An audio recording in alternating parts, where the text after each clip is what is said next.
So you'll be able to watch this from at any point you want to, and you can kind of pull up these slides and see where the web pages are, any of the links that I show you.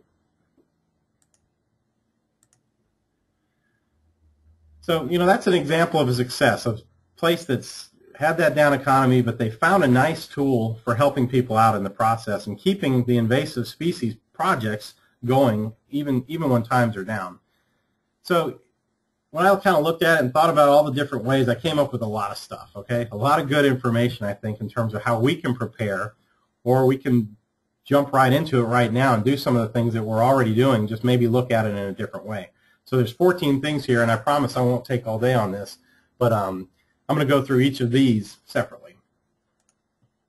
So the first is to choose your battles wisely. And I would be remiss if I didn't talk about the most obvious solutions. The funding is the problem. The most obvious solutions, I think, that we can really keep things going even when the funding isn't there, is working on the prevention, building the early detection rapid response capacity.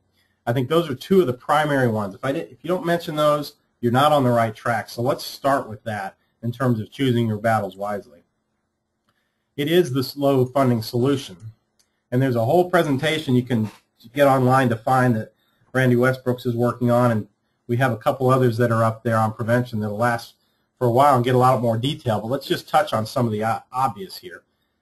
When you use prevention, your costs are lower. If you get something before it gets to you, then you're not going to have to pay for the eradication part of it.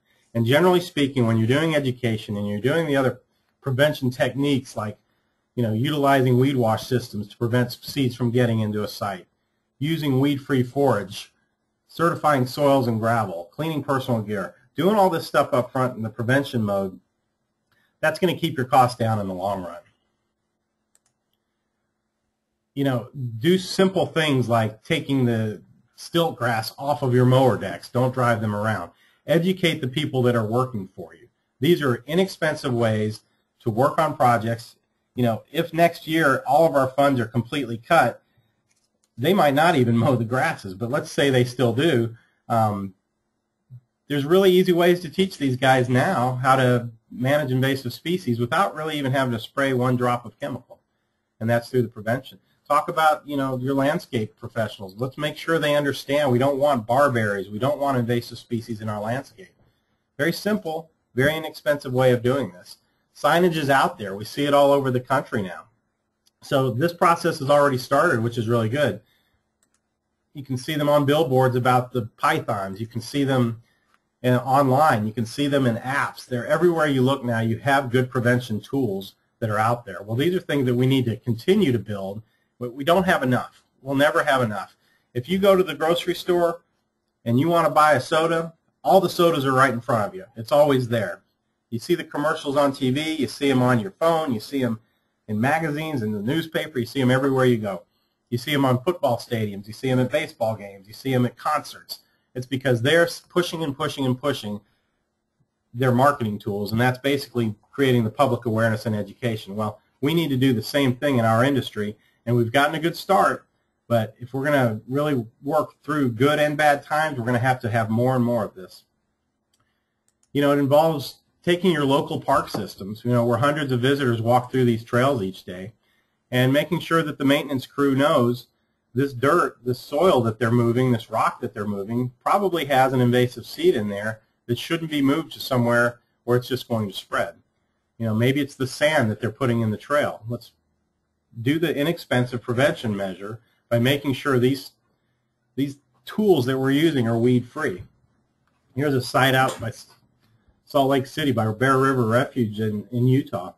You've got a setup here where they're moving dirt, they're moving soil, and you've got Phragmites growing all around this area. So every bit of soil they move out of here, every piece of chipped wood, has a high likelihood of having Phragmites growing in it. So you're moving these things around from one wetland to another. So, just a little bit of thought going into this, a little bit of prevention, and you're going to save a lot of money in the future. Make sure if you have the ability to utilize these tools, use them. If there's certified forage in the West and you have these different bands you can put around haystacks to certify it, use them. Get out there and find those tools. Up in Maryland at Fort Detrick, if you've got garlic mustard growing all around your fields, and you're baling hay and you're moving those haystacks around your entire installation, don't do it. Find a way to do it differently. Kill those weeds and then gather the hay. Do whatever you can to prevent this plant from moving and increasing your costs in the long run. Maybe it's weed-free feed. Maybe it's gravel sources that you're trying to get certified. You know, more often than not, it's just us. It's finding what we're doing and preventing it. And if we can teach a group of kids that are walking through a park for a school tour of the park to clean their shirts and their hair after they've walked through the park, clean their pants and their boots, have a little really inexpensive cleaning station up front, then we're going to be able to prevent these things from happening. So, like I said, it's to me the most obvious, and I think everybody knows this way to really work with invasive species is to prevent invasive species. So when we're thinking down economy, we're thinking difficult times, let's always keep that at the top of our head. Prevention is one of the key tools, and I had to get that in there. Now, let's say we've done the prevention and we've done the best we can, but we still have species coming in. Well, the next really obvious thing that we have to do is build up our early detection rapid response program. So, you know, we've got a seminar you can watch about the 7-step approach to building EDR capacity. Well, if you don't have an EDR capacity or a program in your agency or your organization, we need it. It's time to put one together. Put something together so that you missed the prevention side of it. The species is now coming through. Let's say your staff was cut from 10 to 2. It's going to be a lot easier for you to manage, you know, a 1/4 acre of some invasive plant that has just been detected on your site than 500 acres that gets detected 10 years from now. So make sure you've got a good early detection program. Get organized, identify your stakeholders, develop the network, survey the areas, manage your data, tell people about it, spread the word, and then if you can, rapidly respond. Get on the ground and do the control. And you'll need a lot fewer staff to do it with that 1/4 of an acre than you will with the 10-acre site. There's some really good examples out there. I'm going to show you guys a lot of examples of some of the things I'm talking about today, and you can jump online and look at all of them. But one of the groups I'm part of, Pacific Northwest Invasive Plant Council, was fortunate enough to get a grant last year to put together their own EDR program. So it's a early detection rapid response program for citizen scientists. A nice volunteer way to get projects done without having to do much funding. So the funding came from the National Fish and Wildlife Foundation, utilizes the volunteers, and they help detect the newly established invasive species. You can see they get maps, they have, you know, directions. We do have one coordinator that oversees them. But that one person might be working by herself, Julie Combs. Instead, she has a team of 75 to 100 people that are going out and doing the work now, and on a volunteer scale. So there's a lot of things we can do even when we don't have our own funding. And if we do have funding, we can get a smaller amount, like the $20,000. How much would it cost to hire 100 people to go out and do that type of a survey? Obviously a lot more. So doing it this way, it works really well. You know, there's many, many other examples. Just another one that, you know, we've been working on is the Mid-Atlantic Early Detection Network. So you've got that through the Mid-Atlantic Invasive Plant Council. They put this together. It's another citizen scientist type thing where you can have field experts, naturalists, gardeners, anyone that's interested in documenting invasive plants occurrences, in this case in the Mid-Atlantic, can be involved with it. And it's a really neat setup with some apps and different ways of working with this. So once you've figured it out, you've gotten your prevention, you've gotten your EDRR set up, and these are all things we need to do now. If we haven't done them, we need to do them. If we haven't done them enough, we need to do them more and build up the capacity in those two setups. Now, the next step would be, we have the species here. Now we know there's certain things we have to control. They're already here. What are we going to do about it? Well, a really simple way to think about this is to choose your control methods wisely. So we've gotten the species. They're on the ground. What are we going to do? Make sure you're using the best available method that achieves the highest mortality rate. Okay? When I say best available method, I'm not talking about getting out there and scorching the earth with something that's going to kill everything and nothing's going to grow back. Use the most selective method you can with the most selective tools, be it chemical or non-chemical, and just be sure that you're going to create a large enough mortality rate on that species so that the management of that species over the course of time is going to be very low. Otherwise, you'll do something like this ailanthus that was treated in this picture, treated the wrong way, still sprouting out, even though it's on the ground, and it will continue to produce seed, and the plants around it will. So if the funding does dry up, this particular site's just going to get worse than it was before it was even treated. So make sure that we're doing the right control methods. If you're going to treat ailanthus in this site, let's not do it in the winter when it's snowing. Make sure you're doing it in the summer. You do it in the winter, you cut it, you do the wrong methodologies, that plant's probably going to grow back. It's going to seed, and it's going to grow in places you can't even imagine. Make sure you're choosing the best method. Make sure you're doing a basal bark treatment on here while the tree's alive, so that tree can die while it's moving that chemical up and down while it's alive. And you'll get a much better mortality rate that way. There's a lot of good methods out there. There's a lot of really good options. Let's just not default to what we might read on the internet. Let's make sure we're doing the research, and in our programs we're putting together the best methods possible so that if times do get more difficult and funding does go away, at least what we've treated was treated well, and it's going to give us a jump start until the money comes back someday. Cut the stump. Make sure you cut it all the way to the ground. Treat the cambium layer. Be selective, but be very good at making sure your mortality rate is, in this case, doing an autumn olive like this plant is, you're going to get a 99% mortality rate. Make sure you're looking at all your methods that are out there. Try to figure them all out, understand them all. We've always tried to do this, but look at it in a different capacity. Look at it in terms of, I don't know if I'm going to have funding 2 years from now.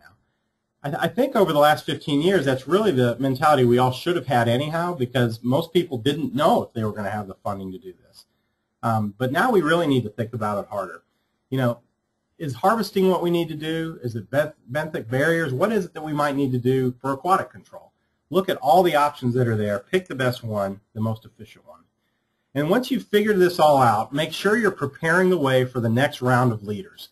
We have a tool called IPC Plans, which is an online version of ways to track information so that everything's online. The next manager can utilize that tool. There's other tools out there as well. Just whatever the tool is, create a system that's going to be utilized for many years, okay? Put something together so that the next land manager knows these are the best methodologies on my particular site. Utilize the technology that's there right now too, okay? Oftentimes, if the technology is up to date and it works, it's a lot less expensive than going back in time. We don't necessarily want to leave 3-ring binders on the table for the next manager to come along. Make sure you have online handbooks, safety plans, smartphone apps, everything you can. Build it now while the funding's decent. And if it's not, do the best you can with what's out there. And I'll show you some ways to work with other people if you don't have it and you can't afford to get it now. Once you have that, make sure you have a backup plan. Don't go into anything without a backup plan. If the economy turns south again, employers are going to trim staffs, they're going to cut pay, reduce hours again and again and again. So make sure you have a contingency plan for what you do if you lost, say, 20 to 50% of your program income. Many people are losing a lot more than that. There's been a lot of things canceled this year already because there's been such an impasse in Congress. So we really have to be prepared and have a backup plan. And by that, there's a lot of things you can do to create that backup. One thing that I find really interesting, and we were talking about this with some people in Canada, that when they had their stimulus money come through, the projects that were funded were the ones that were where people had actually already had the idea and started to build the plan. So even before they knew there was going to be any type of stimulus money, they had taken a concept and built it up to a certain point so that in the event money was going to come from anywhere, be it stimulus money, a grant, or whatever, they were prepared. They were ready to go that next 25% and actually finish off that plan. And those are the ones that seem to get funded. Those are the ones that actually had money to actually build this new centers or to put together, on-the-ground projects. So I'm proposing that whether the economy goes bad or not, the best thing to do is to move ahead with your plans, build your proposals. You don't have to do 100% because you can't necessarily finish that last percentage of it, but you can build it enough in the event funding does come from somewhere. You really need to prepare these shovel-ready jobs when we're doing this. Utilize the funds from one position to fund a whole season of control teams. So if next year we see that the money's going to be gone and we're only going to have a certain number of positions, maybe that $40,000 that was going to go into one person sitting in an office would be better served taking $40,000 and finding a way to hire seasonal on-the-ground teams to get out and do the work. More work will get done over the longer course of time that way. And you also want to think about this in terms of your backups and the plans that you're putting forward. Make sure you're responding to species that progress at a faster pace and maybe causing more damage to things that are desirable. There are a lot of species out there like Japanese honeysuckle that really aren't progressing so fast. You know, they're there and they'll probably be similar to what they looked like 10 years ago, 10 years from now as they do today. So you really need to prioritize for control. You know, maybe you're utilizing endangered species to create your priorities. Maybe you're not. Maybe you're using some other criteria. Maybe it's the early detection part of it. But, you know, if you have Japanese knotweed and it's really causing problems to your waterway, that's probably a higher priority than the Japanese honeysuckle in the field next to it, you know, growing around some fescue. So we've always taken that mentality and we've always thought in terms of prioritization, but when times get tough, we have to think a little harder and we have to crunch a little bit more. So once you've thought about that step, the next step would be to consider enhancing your workforce. In other words, you know, get smarter. Once the industry sees more funding, you have to think that this is how it's been in the last 3 years. There's been so many people out of jobs that when it's time to hire again, there's actually really good choices. There's a lot of people with a lot of experience out there, you know, a big pool of people to choose from. So if you have the ability to enhance your workforce now, do it. If you don't, prepare for the ability to do that in the future. And if you're an individual listening in on this call, and you know, maybe you're someone out there that's looking for that job, you know, make sure you can distinguish yourself now by getting more schooling or training, which is what a lot of people do when the recessions come. Bone up on technology and study the issues facing the industry that we're in today. So make sure you know about these invasive species. Make sure you know where you're headed. So I know there's agencies on the phone here today. There's not-for-profits, and I know there's individuals and students that are probably in this place. So people are going to want to be enhancing their workforce, and whoever's coming out of college has to understand that there's going to be a lot of competition because a lot of people that are very valuable have lost their jobs, and they've got a lot of experience, and they're going to continue looking for jobs. So best you can do is distinguish yourself now. You know, one way to enhance your workforce, let's say we do get cuts next year. Well, let's build up our volunteer crew now. Let's assume that we are going to lose funding in the years to come. The best thing to do, if I'm on the ground and I'm managing a local park, is figure out who in the community wants to do this on a volunteer basis. You know, when I was a volunteer leader at a park in Nashville, we would train volunteer crew leaders. We would seek out donated equipment. We'd get the community involved, high schools, colleges, fraternities, sororities, garden clubs, you name it. Whoever had hands that could work on the ground, we'd get them involved. We'd find incentives for them to be there. You know, we'd buy a pizza party for the team that won, you know, got the most bush honeysuckle out going to the top of the hill.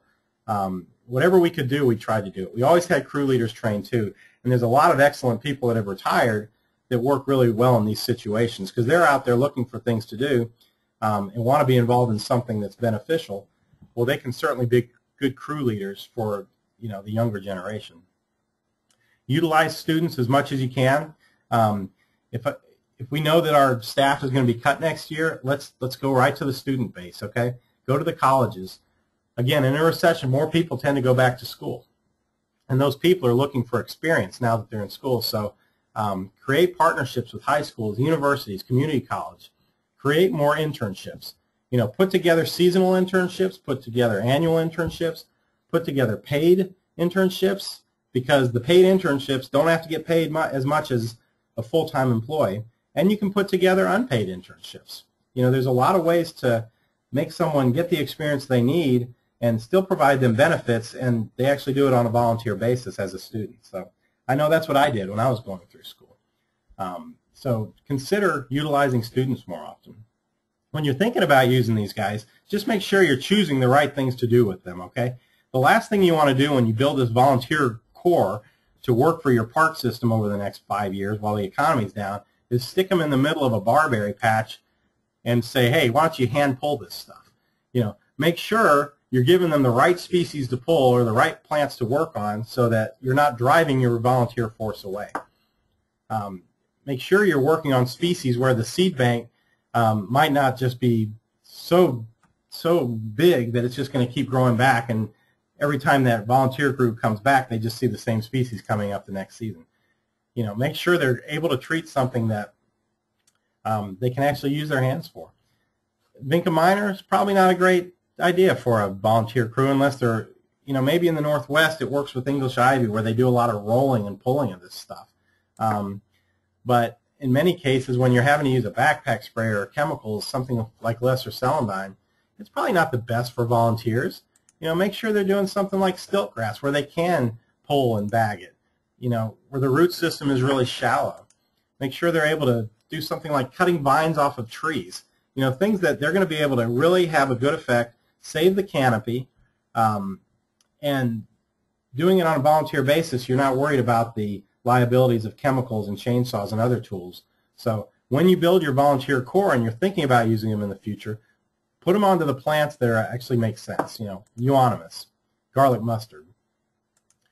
Akebia, you know, you might not want the crew working on this one, but you might have, say, your volunteer crew leader doing educational seminars too.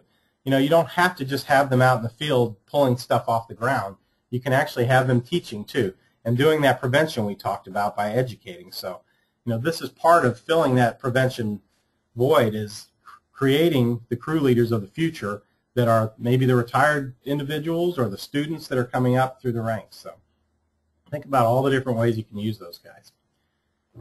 So now you've got, you know, your team, you've got ways of thinking about what type of people can we be utilizing here. Well, you always have to save more. I know that's not possible when we're talking about a lot of government budgets. You pretty much have to spend what you have, but there are ways of doing it. You know, you might not be able to save directly what you get, you know, if you're working for the Forest Service.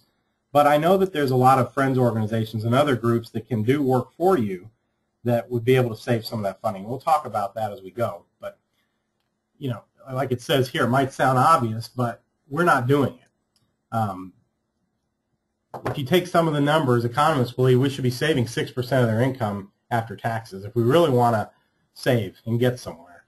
But it's really 3.4% or less for most people.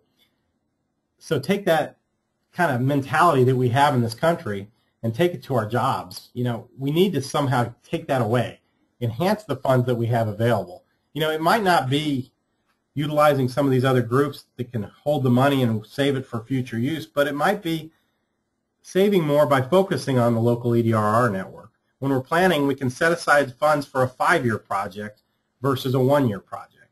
You know, if we have the funding available and we're able to do this, this makes a lot more sense because most of the invasive species we're treating need a long-term management plan anyhow. So if there's a way to put the funds aside in order to do the work over the next 5 years, that helps us get through a recession or a time of the economy being down. Store reserves, stay liquid. Make sure you've got funds available somewhere that you can tap into. Again, this might be more for the private sector. Make sure that you're not just spending it all. You're not just putting it all in places that you can't reach it. Don't just, if you're the not-for-profit, don't necessarily think you have to just buy that next piece of property. Maybe it's a land trust that thinks we need this property, we really need to get it now. Well, in all likelihood, in the economy the way it is or it might get, that property will still be there, but you might lose your staff if you spend that money on that instead. So think about keeping that money in a place where you could actually use it. Keep it liquid. Create an emergency fund. Who's ever heard of that? You know, make sure you've got money available to cover projects for that 3 to 5 period like I was just saying. If the funding goes further south, you'll still have priority projects financed that way. And you can consider it an investment in developing contingency plans as well. So that's part of your emergency fund, the investment you put into building these plans and the contingency plans that we need for the projects we might have in the future. Of course, another thing we have to do that I think we're all bad at is exercise patience. If we're not patient in the things that we have to do every day, it's hard enough when we have funds in our pocket. But when we don't have the money there, we're really going to be wishing we had been patient before. So right now, at this time frame, we need to wait on a lot of decisions. We might really want to buy that new tool.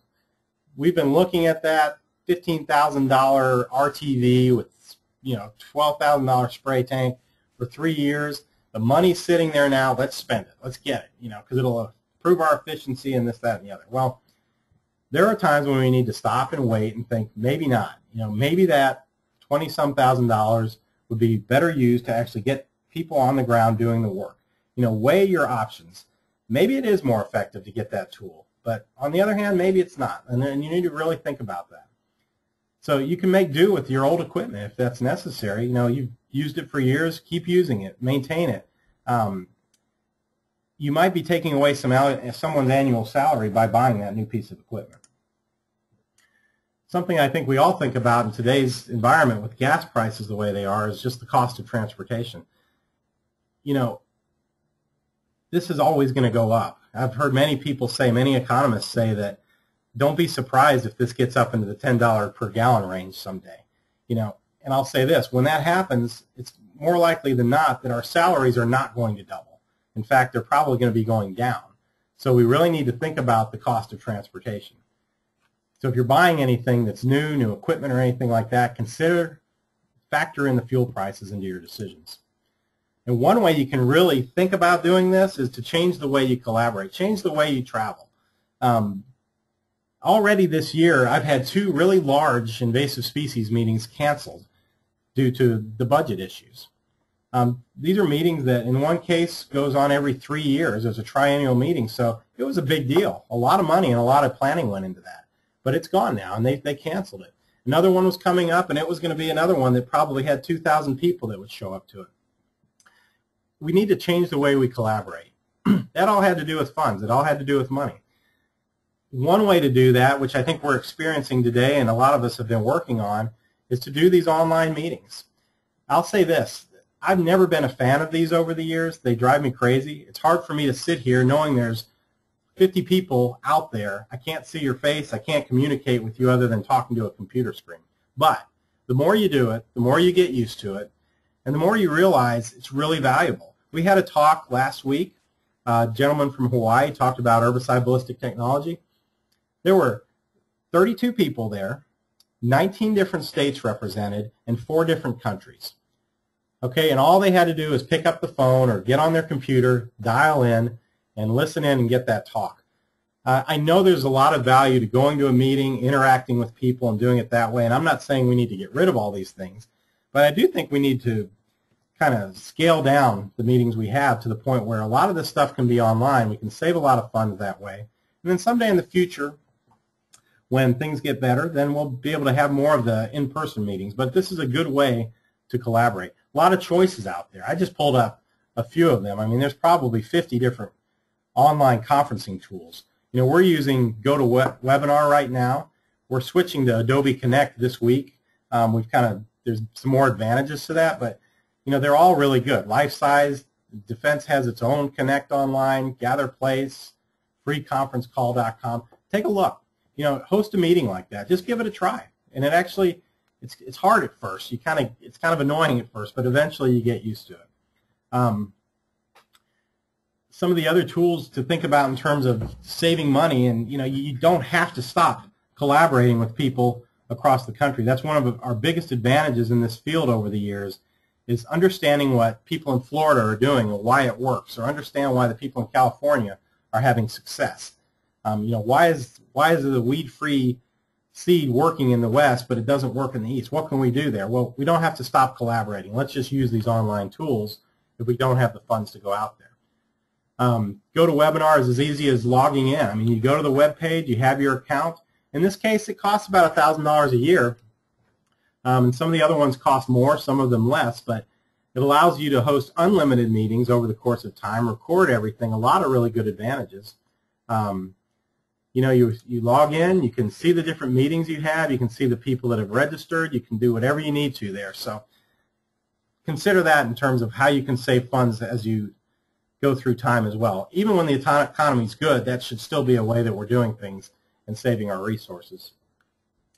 So the next step in there that I really need to throw in there is, because I've heard a lot of people over the last couple years asking and suggesting, I'd like to leave my job and go see if there's something out in the field right now. And I have to say, it's probably one of the worst times that I've seen, in my short lifespan to do that. If you have a secure job, you probably should start looking for some of the positive aspects of it for now, because a lot of people are out there that are really well qualified that are unemployed, and they've been looking for a long time. So take consolation from that fact that you are employed, because many of those guys aren't. And if you do move to another job or retire early, remember what we said before. Make sure you're setting the pieces in place so that whoever comes in has the adequate resources to carry whatever program you're working with forward. Don't just leave them standing with nothing or no good plan. Give them a good plan of action. But yeah, if you've got a good job now, you should think about the better ways to secure that job and to do some of these strategies so that as you move forward, your program can be successful. Downsize now if needed. Don't wait until there's a harsh economy. If there's a way to downsize on equipment, downsize some of the resources you have, go ahead and do it now. Avoid those expensive conferences like we just talked about.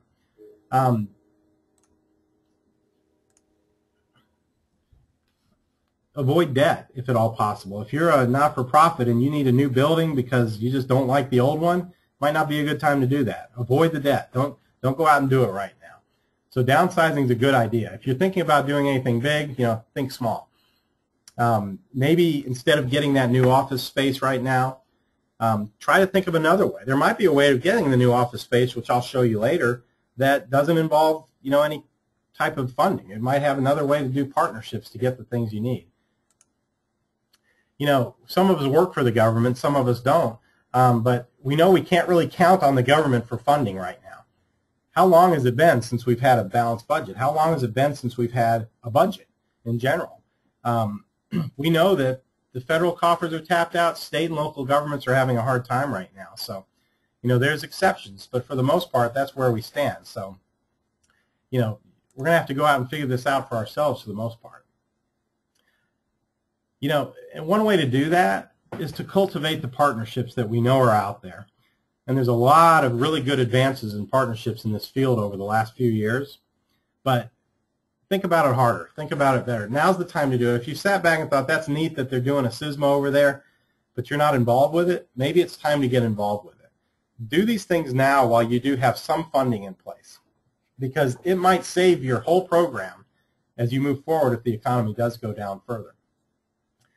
Are there not-for-profits out there? What are the friends groups that are out there? I'm going to give an example of a really good one later. What are the public-private partnerships you can look at? So nurture these partnerships and make your program stand out, and you're going to last. Share the responsibilities, too. Make sure you're transferring responsibility to private landowners if at all possible. Put the cost on them. A lot of that transfer of responsibility right now comes in the form of education, making sure that they understand how to control that plant species on their property. But promote the education and prevention concept. To give you an example, and I'll use ourselves as an example, we have a partnership with the Friends of Warner Parks, which is part of the Warner Parks in Nashville, Tennessee. I'll talk about this group later as an example of a friends group, but we've had a great partnership with them over the years. And just a couple years ago, we kind of approached them and said, what if we work on this property? And they came back and said, here, there's a great property we have now. It's this hill property. You guys do the work on it. We need someone to stay on that property to keep an eye on it and manage the invasives while you're there. So now this old growth forest that was kind of hidden in Nashville, nobody really knew about it. It was a private property. When the Friends group swooped in and were able to actually purchase this through a lot of hard work, they now have a new area to manage. So Metro had a whole new property they needed to manage as well. It is an old growth forest in an urban park, and it's probably going to be one of the largest, and it's really unique. But it had these buildings. It had the barn, it had the linear shed, had a house over here, and this whole forest over here, some 400 acres or so, was the forest that needs to be protected. Well, in this public-private partnership, we're able to use this space down here, this 14.5 acres.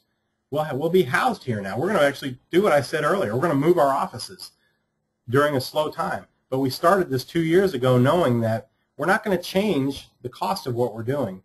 We're not having to build that house there. We're not having to build anything there. We're going to utilize what the Friends group is able to provide for us. And in return, we're going to give them invasive plant management, and we're going to do prevention and control on this really valuable piece of property here. So, you know, we'll pay them some rent, but we'll also actually get out there and do a lot of work for them in the process. We're going to help train their volunteers. We're going to help do the control. In fact, our crews are out there right now working on this edge because the interior of this forest is pretty clean, but this edge over here isn't. So we're going to be doing the edges and doing prevention, early detection, rapid response at a local scale. And that's all part of the agreement. It's all part of the partnership here. So it's kind of an unconventional partnership of a private and a not-for-profit. But at the end of the day, we might be there for 10 to 20 years, and the returns will be great for both of us. We'll be able to house our tools there and work out of this spot. And on their side, they're going to get a lot of good invasive plant management and invasive plant species work done on their property. So nurture those local partnerships. You know, back when we started this whole thing, what I remember 15 years ago is me and Randy Westbrooks and Dr. Epley and Larry Fowler and a whole team would go around and build what at the time we called state weed teams. We'd go from one state to another and we'd meet up with different, you know, managers, and it was wonderful. We'd see different sites and they'd bring them all together in the end, and they built something that at the time we kind of termed state weed teams. Well, that, of course, has changed. It went into the CWMAs, and the CWMAs kind of evolved into SISMAs. So now you have cooperative invasive species management areas and cooperative weed management areas. And these are the places where this whole presentation I'm saying we need to utilize the resources that are out there. If you're not part of a SISMA, if you don't have one in your area, it's time to think about putting one together, because this is where you're going to be able to partner and pool your resources and share costs of the types of things that you're doing, creating statewide strike teams, whatever it is that you can do to pool those resources together. Again, the weed team concept, you can see some of the old advertisements, I think, from Montana years ago. You know, it was just there to break down the boundaries, complement resources. You can see the Delaware team. You can see the Montana team. Gosh, this must have been 13, 14 years ago. You know, at the time we were thinking, let's make sure we include the resource agencies, the county, state, ranchers, botanists. You know, anybody you can get your hands on to join this group, because we're all stakeholders in the process or in the region where we're working. We also took it down to the local level, and we said, let's build municipal weed councils. So in Chattanooga, we were working on a municipal weed council where we had the garden clubs, sidewalk committees, nature centers, aquariums, you know, bringing in the Park Service too and everybody else. And that way, you know, everything we're talking about today, we're going to be most successful at it if we get it down to that local level. So by collaborating together and working together and nurturing these partnerships, we can set goals. We can have the first city to be noxious weed free. Is that what we want to do? There might be something else we want to do as well. And there's a lot of groups out there that can help us get started with this. If you haven't looked online, take a look at the National Network of Invasive Plant Centers. And this page might not have, but I think another page does in terms of the link to get there. You can see there's a lot of these communities of landowners, local, state, federal, that are out there to do this now as a network. They're creating cooperative invasive species management areas. They're taking it to that next level. And I think one of the goals of these things is to take it to the end user. Who is the end user? Well, it's the people that are walking around Yellowstone that are there to visit. They're the end user. They're the ones that we really need to be educating.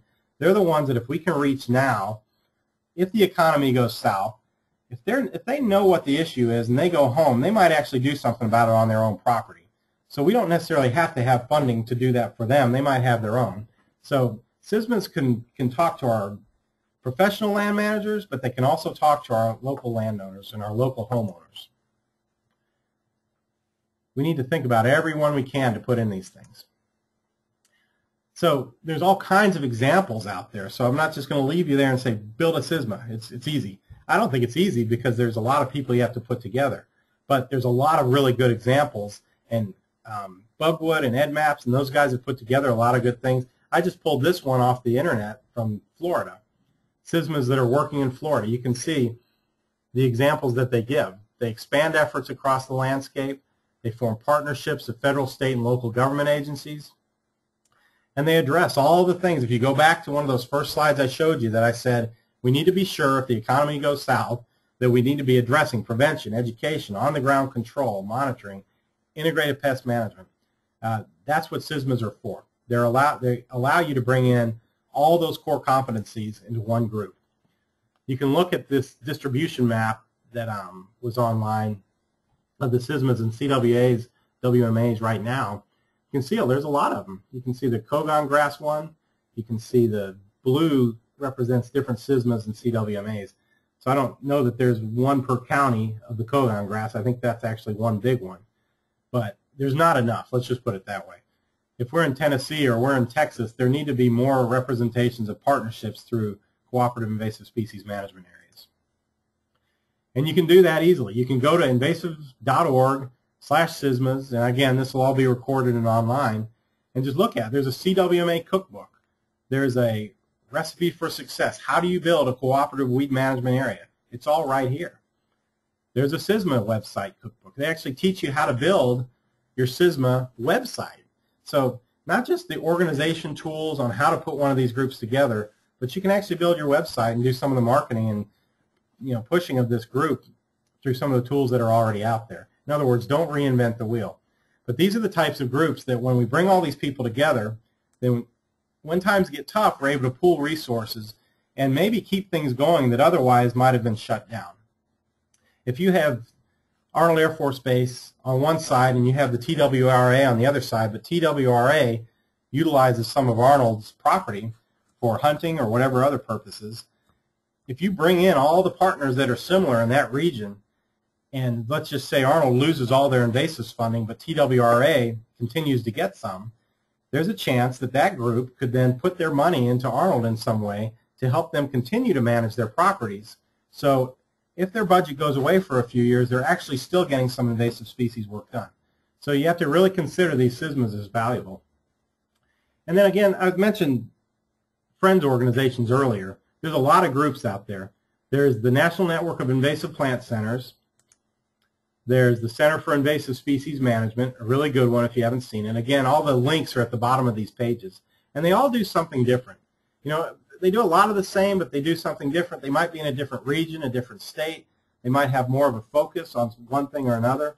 But they're all really good. Center for Invasive Species Management does everything from seminars to workshops to, big projects, but they also have things like plastic weed models, which are really cool for education and prevention.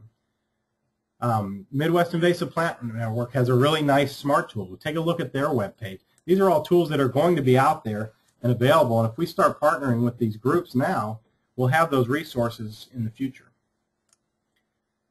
The iPain network is, picking up again, and they're going through some new stuff, so there's a lot of neat stuff going on there. The EPSIs, if you're not part of an invasive plant council, join one, Exotic Pest Plant Council. They're pretty much in every region of the country. In the Pacific Northwest, we have one. And you can go there for ID resources, workshops, training, outreach, anything you want to find there. And if you become part of the group, you get to interact with all those people through webinars and conferences and a lot of really good information. And again, being part of these groups allows you to do this from home, so you're actually saving your budget by doing it, but getting the information you need. They put together handbooks. There's the Southeast EPSI, which kind of has all the state chapters in the South, which all have really good groups and really good information. So wherever you are on this call, wherever you're calling from, get online, just Google EPSI or Invasive Plant Council, see what's close to you if you're not part of one, and it's probably good to do that now and not wait until later. Get part of that group. Don't just send them a membership fee. Actually join the group and become part of that group that you're interested in. Get involved with the listing of plants. Get involved with the on-the-ground stuff. Get involved with the conferences. Whatever it is that you're good at, get involved with them, and you're going to have a lot of value added when things get difficult. If you have the opportunity, develop a not-for-profit friends organization. Friends groups, if you don't know what they are, it's a not-for-profit that is kind of what the Friends of Warner Parks does. That park I was showing you earlier, you can see it was started in 1987 by neighbors who noticed things were looking a little off around the park because of the metro budget cuts in Nashville. And to do this, they said, well, let's start a not-for-profit that can raise money for the park, and then they can donate the money to projects specifically for the park. You see these things. You go into Yellowstone, you can see the little stand where you can donate money. You go into different parts across the country, they're there. But there really aren't enough of them because they're really valuable. In this particular park, they'll get 1 million visitors per year in this municipal park. It's about a 3,000-acre natural area. They hired a director. It has 2,000 members now. They have capital campaigns. They built a nature center with one of those capital campaigns. Another one purchased some of the birch reserves, some of the property I was showing you earlier, and the hill property. And the funds goes in so many different ways. But by having this friends group, they can build that nature center. They can help the inner city kids, learn about nature. They can help find them jobs through the SWEAT program. They can do the maintenance works on the parks and the trails. And all this stuff indirectly works for invasive plants too, because when they're working on the trails, they're working on invasive plants. When they're working in the park, they're working on invasive species. Funds for invasive plant control work come from this group every single year. It's a really important part of their park. You can see this friends group also helps you build your volunteer corps that I was talking about earlier. So if you have a friends group and you have one like the Friends of Warner Park, this year they had 2,700 volunteers, 7,900 volunteer hours. Just do the math in your own time and you'll realize that's a lot of valuable time people are putting into helping this park. 8,000 hours of volunteer work. Infrastructure improvements, enhancement of the trails, a lot of invasive plant management projects. They have adopt part of the park programs, invasive plant management, special events, trail maintenance. There's so many different pieces of what a volunteer group like this, a not-for-profit group, can add to a government organization. So this way people can donate to them, they can have these fundraisers, the money's there. When I was talking about saving, well, here's a way you can save. Get it into this group. Make sure the board has the mentality that the economy is getting tough. Let's make sure we put some money aside for invasive plant work in the future. Have different organizations adopt parts of the park. When they adopt it, make sure the invasives component is in there. Do the environmental education like the Friends group here does. Make sure you're teaching them about invasives. Have the workshops in the field.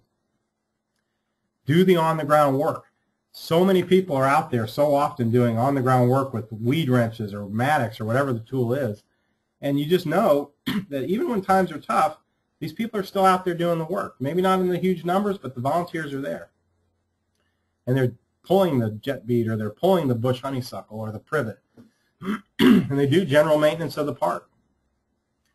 So from everything from special events to trail maintenance, a friends group is really important. And it really is a good tool for doing a lot of the things we're talking about today when you can't otherwise do it. You might consider finding a good friends example and just seeing what they're all about. So the next step would be to seek alternative funding sources. I think we all know this. We don't get the money from our budgets. We need to think about grants. But we don't necessarily need to think about grants in the invasive plant sector. We need to think about grants in the environmental sector as a whole, because we'll be able to tie in invasive work to a lot of the different projects that come out of that type of money. Utilize cost share. If you're going to buy a piece of equipment, if you have a SISMA or a group you can do it with or not, find 3 people or 3 organizations that need one of these weed wash systems. Find someone that needs, a seeding tool or a mulching machine, and share the cost of that and share the tool versus putting it all into one organization. Pool your resources together. Create a statewide strike team that can cross organizational boundaries. We've talked about this and some other things. I had my team leaders put together some examples of where they go. Now just think of you putting together a statewide team that's funded by 10 different organizations, and you get 1 to 2 weeks of their time. In this case, Drew Gentry was going from Cherry Point and his team. They could move from one site to another, whether it was doing chainsaw safety certification, going to Rock Creek to do on-the-ground control of spray equipment, backpacks, going to Pennsylvania, working their way over to Maryland, going to Fairfax County and doing work on bamboo. These are all different land managers within the same region. So these teams, if the resources were pooled together from different organizations, one team could go from one site to another. So if times get tough and you can't just have your own team, consider the partners around you. Consider, if you don't have a weed management area, consider finding the people that you need to partner with. Find those stakeholders, see if they would like to do this type of stuff, because they could put together a team really easily. It might be an SCA team. It might be one of our teams. You never know. There's always good groups out there that can do this kind of work. And by pooling the resources, they can go a lot further with where they're doing their treatments. And you can see in just this short period of time all the places that Drew and his crew went. They actually went all the way down to North Carolina and Georgia and South Carolina. So a lot of really good ways, a lot of good ways to think ahead, a lot of ways to really set your mind in terms of, if the funding's good now, let's plan for the future in terms of having contingency plans, backup plans, prepare for your next leaders, seek that alternative funding. You see the list again, it'll be online, but really consider all these different options when you're considering that your funds might get cut continuously over the years to come. You know, in closing, what can we do? You know, I like what Chuck and Les Muirhoff and a lot of people have said over the years. We can be naturalists. We can train the next generation. Probably the least expensive way that we can make sure invasive plant management is carried forward is to train the next generation of naturalists. Relate other environmental issues with biological pollution. You know, find the reasons we can teach people this is why it's a problem. Let's teach them about it. You know, and don't get overwhelmed with it, because it can be taken care of. This problem's been with us for a long time. We just started addressing it recently. You know, some of you guys know Les Muirhoff, good friend and mentor that worked with us for several years. Before he passed away, you know, there were so many good conversations I had with him. And I thought, when he passed away, I'm so glad there were so many ways that he left his legacy behind. He helped train the next naturalists. You know, who's going to take the place of those that have led the battle? Well, somebody needs to take his place. And I think there's a lot of people out there trying to do that. But we need to make sure we have mentoring programs in place so that these legacies can continue. So as we move forward, even in tough times, we need to make sure that those people that might have to leave the field because of financial reasons, let's make sure there's a way that they're carrying whatever they've taught us and we've learned from them forward. I like what Les put here in an email to me from once. You can see this is what I want to look like when I grow up. This is one of my heroes, Merritt Fernald, with a fellow botanizer that one of the librarians from the Gray Herbarium at Harvard sent me last week. You can see he wants to get a boonie hat just like that. He wants to be like those guys. See, somehow they left an impression on Les. Now Les left an impression on all of us. Now what about the rest of us that are out there? Let's make sure that we can leave an impression on that next generation, because that end user, again, if we can teach this little girl, my daughter, or any other child about that Japanese honeysuckle now when they're that age, if we can spend our money on that right now and educate them, then we're doing the right thing. We're creating the next generation of naturalists, which will help us when times get difficult. So there's my contact information. Thanks for sticking with me there. I know we went about an hour there. Please send me an email. You know, give me a call. You know, let's talk. There's a lot of ideas I'm sure a lot of you guys have that I didn't mention I'd love to hear about. So because we went an hour, I'm going to hold off on the questions. If you have any questions, please send me an email or give me a call. And thank you, everyone, for attending today.